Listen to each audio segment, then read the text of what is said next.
తెలంగాణ రైతాంగానికి నమస్కారముల్లా.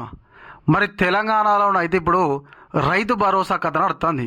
మరి రైతు భరోసా రాష్ట్ర ప్రభుత్వం వేసినామంటుంది, రైతులేమో పర్లేదంటారు. మరి ఇలా నడిమిట్ల దొంగలేవరు. మరి మరి ఇప్పుడు పడనోళ్ళు ఏం చేయాలి? మరి ఎట్లా ఎత్తే వాళ్ళకి పైసలు పడతాయి? ఎకరం ఉన్న వాళ్ళకి ఆల్రెడీ పడ్డాయి అంటారు. మరి ఇంకా ఎకరం ఉన్న వాళ్ళు కొంతమంది ఏమో అన్న మాకు పడలేదంటారు. ఆల్రెడీ 2 ఎకరాలు నిన్నటి వరకు పడ్డాయి. ఇప్పుడు మళ్ళీ 3 ఎకరాల వరకు ఉన్న వాళ్ళకైతే రాష్ట్ర ప్రభుత్వం స్టార్ట్ చేసిందని అంటుంది. మరి పడనోళ్ళ పరిస్థితి ఏంది? మరి వాళ్లకు ఏ విధంగా చేస్తే డబ్బులు వస్తాయి అనేటువంటి విషయాల గురించి ఒక్కసారి మన వీడియోలో మాట్లాడుకుందాము. జర్ర వీడియోని అయితే చివరి వరకు చూడండి. ఇంకా మీలో ఎవరైనా మన ఛానల్ సబ్స్క్రైబ్ చేసుకోకపోతే వెంటనే సబ్స్క్రైబ్ చేసుకొని పక్కనటువంటి గంట సింబల్ అయితే నొక్కురి. ఇక మనము ఈ పడనోళ్ళు ఏం చేయాలి, మరి వాళ్ళకి ఎట్లా ఏస్తే పైసలు వస్తాయి అనే దాని గురించి మాట్లాడుకుందాం. ఇక రైతు భరోసా రాని వారికి భారీ గుడ్ న్యూస్. అక్కడ ఫిర్యాదు చేస్తే వెంటనే అకౌంట్లలో డబ్బులు. అగ్గో, ఎక్కడ ఫిర్యాదు చేయాలో ఏమో చూద్దాం. ఇక రైతు భరోసా డబ్బులు రాని వారికి గుడ్ న్యూస్ చెప్పింది. తాజాగా ప్రభుత్వం కీలక ప్రకటన చేసింది. తెలంగాణలో రైతుల కోసం కాంగ్రెస్ ప్రభుత్వం ప్రతిష్టాత్మకంగా రైతు భరోసా పథకాన్ని ప్రారంభించింది. జనవరి 26న సీఎం రేవంత్ రెడ్డి ఈ పథకాన్ని ప్రారంభించి రైతులకు ఎకరాకు 12,000 పెట్టుబడి సహాయము అందిస్తున్నట్లు ప్రకటించారు. ఈ మొత్తం ఏడాదిలో 2 విడతలుగా జమ చేయనున్నారు. ప్రస్తుతం విడతలో రైతుల ఖాతాలో 6,000 జమ చేయనున్నారు. అయితే మనకైతే సంవత్సరానికి 12,000 రూపాయలు, మరి ఒక విడత ఒక పసలకు 6,000 రూపాయలు ఇస్తామని చెప్పేసి రాష్ట్ర ప్రభుత్వం అయితే జనవరి 26వ తారీఖు నాడు మనకు రేవంత్ రెడ్డి గారు అయితే ముఖ్యమంత్రి గారు చెప్పడం జరిగింది. పథకం ప్రారంభమైన రోజు రాష్ట్రంలోని ప్రతి మండలంలోని ఒక గ్రామాన్ని ఎంపిక చేసి అక్కడ నిధులను విడుదల చేశారు. మొత్తంగా 4.42 లక్షల మంది రైతులకు 593 కోట్లను ప్రభుత్వం విడుదల చేసింది. వీరి ఖాతాల్లో జనవరి 27న డబ్బులు జమ అయ్యాయి.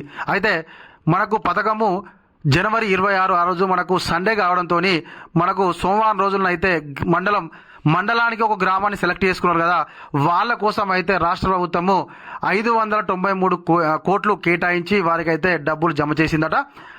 మిగిలిన రైతులకు ఫిబ్రవరి 5 నుంచి పెట్టుబడి సాయం అందించనున్నట్లు ప్రభుత్వం ప్రకటించింది. దీనికోసము 17.3 లక్షల మంది అర్హత కలిగిన రైతులకు మరో 533 కోట్లను విడుదల చేసింది. అయితే నేడు కొంతమంది రైతుల అకౌంట్లలో డబ్బులు జమ అవుతాయని ప్రభుత్వం వెల్లడించింది. అయితే మనకు విడతల వారీగా రాష్ట్ర ప్రభుత్వం మొదటి నుంచి ఏం చెప్తుందంటే, విడతల వారీగా మార్చి 31 వరకు మొత్తంగా తెలంగాణలో ఎవరైతే రైతు భరోసాకు అర్హులుగా తేలారో వారికి 31 మార్చి వరకు కంప్లీట్ చేస్తామని చెప్పేసి అయితే రాష్ట్ర ప్రభుత్వం ప్రకటన చేసింది కదా. అందులో భాగంగానే మనకైతే విడతల వారీగా మనకు నగదును అయితే జమ చేస్తున్నారు. కొంతమంది రైతుల ఖాతాల్లో నిధులు జమ కాకపోవడం వల్ల వారు ఆందోళన చెందుతున్నారు.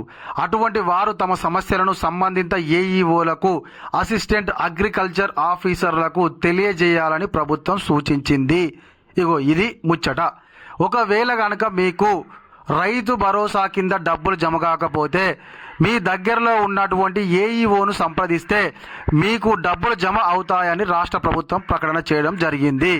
అయితే సాంకేతిక కారణాల వల్ల జమ కాకపోతే సంబంధిత అధికారులు ఆన్లైన్లో వివరాలను నవీకరించి అర్హులైన ప్రతి ఒక్కరికి సాయం అందించనున్నారు. కొత్తగా పట్టాదారు పాస్ పుస్తకాలు పొందిన రైతులకు ఇంకా రైతు భరోసా పథకం అందలేదు. అయితే ప్రభుత్వమే చెప్తుంది, ఎవరైతే కొత్తగా మనకు పట్టా పాస్ పుస్తకం పొందారో వారికి అయితే ఇంకా డబ్బులు జమ కాలేదని. అయితే ఇంకొక విషయం ఏంటంటే, సాంకేతిక కారణాల వల్ల ఒకవేళ మీకు రైతు భరోసా పడకపోతే దగ్గరలో ఉన్నటువంటి ఏఈఓను సంప్రదిస్తే వాళ్ళు దాన్ని కరెక్ట్ చేసి అయితే మీకు ఈ యొక్క రైతు భరోసా కింద వచ్చేటువంటి అమౌంట్ జమ చేస్తారని చెప్పేసి అయితే రాష్ట్ర ప్రభుత్వం ప్రకటన చేసింది. కాబట్టి అన్నదాతలు ఎవరైనా ఎకరం 2 ఎకరాలు ఉన్నటువంటి వాళ్ళు ఇప్పటి వరకైతే పడకుండా ఉన్నారో వారైతే వెళ్ళి వెంటనే మీ దగ్గరలో ఉన్నటువంటి ఏఈఓను సంప్రదించి దానికి సంబంధించినటువంటి వివరాలను మీరు తెలుసుకోవాలి. ఎవరైతే కొత్తగా పట్టాదారు పాస్ పుస్తకం పొందారో అయితే వీరికి కూడా త్వరలోనే ఈ పథకం ప్రయోజనాలు అందుతాయని సీఎం రేవంత్ రెడ్డి హామీ ఇచ్చారు. జనవరి 24 నుంచి కొత్త దరఖాస్తులను స్వీకరించి వ్యవసాయ శాఖ అధికారులు వాటిని ఆన్లైన్లో నమోదు చేశారు. అయినప్పటికీ కొత్తగా అర్హత సాధించిన రైతుల ఖాతాల్లో నిధులు జమ కాలేదు. వ్యవసాయ శాఖ అధికారులు ఈ విషయంపై స్పందిస్తూ త్వరలోనే కొత్త అర్హత కలిగిన రైతులకి భరోసా నిధులు అందుతాయని తెలియజేశారు. అయితే ఎవరైతే కొత్తగా అప్లై చేసుకున్నారో అంటే మీకు కొత్తగా పట్టా పాస్ పుస్తకం వస్తుందో వాళ్ళు అప్లై చేసుకున్నారు కదా, వాళ్ళకైతే త్వరలోనే అంటే కొంచెం కొత్తగా అప్లై చేసుకున్నారు కాబట్టి వాళ్ళకి ఆన్లైన్లో చూపించడం మరి లేట్ అవుతుందో ఎట్లనో, కానీ ప్రభుత్వం ఏమంటుందనంటే కొత్తగా అప్లై చేసుకున్నారు కదా కొంచెం టైం పడుతుంది కానీ తప్పకుండా వేస్తామని చెప్పేసి అయితే రాష్ట్ర ప్రభుత్వం ప్రకటన చేయడం జరిగింది. అయితే తప్పకుండా మీరైతే ఎవరైతే కొత్తగా అప్లై చేసుకున్నారో వాళ్ళు టెన్షన్ పడకండి, మీకు కూడా ఇస్తారు. అదేవిధంగా ఎవరైతే ఎకరం 2 ఎకరాలు ఉన్నటువంటి అన్నదాతలు ఉన్నారో మీకు ఒకవేళ పడకపోతేనైతే వెంటనే మీ దగ్గరలో ఉన్నటువంటి ఏఈఓను సంప్రదిస్తే మీకు కూడా తప్పకుండా డబ్బులు రైతు భరోసా కింద వచ్చేటువంటి 6,000 రూపాయలు వస్తాయని చెప్పేసి రాష్ట్ర ప్రభుత్వం ప్రకటన చేయడం జరిగింది. ఇగో ఇది ఇగలటి మన వీడియో. ఈ వీడియో కనుక మీకు నచ్చినట్లయితే ఖచ్చితంగా ఒక లైక్ చేయరి, కామెంట్ చేయరి. ఇంకా మీలో ఎవరన్నా మన ఛానల్ సబ్స్క్రైబ్ చేయకపోతే వెంటనే సబ్స్క్రైబ్ చేసుకొని పక్కనటువంటి గంట సింబల్ అయితే నొక్కురి. Thank you.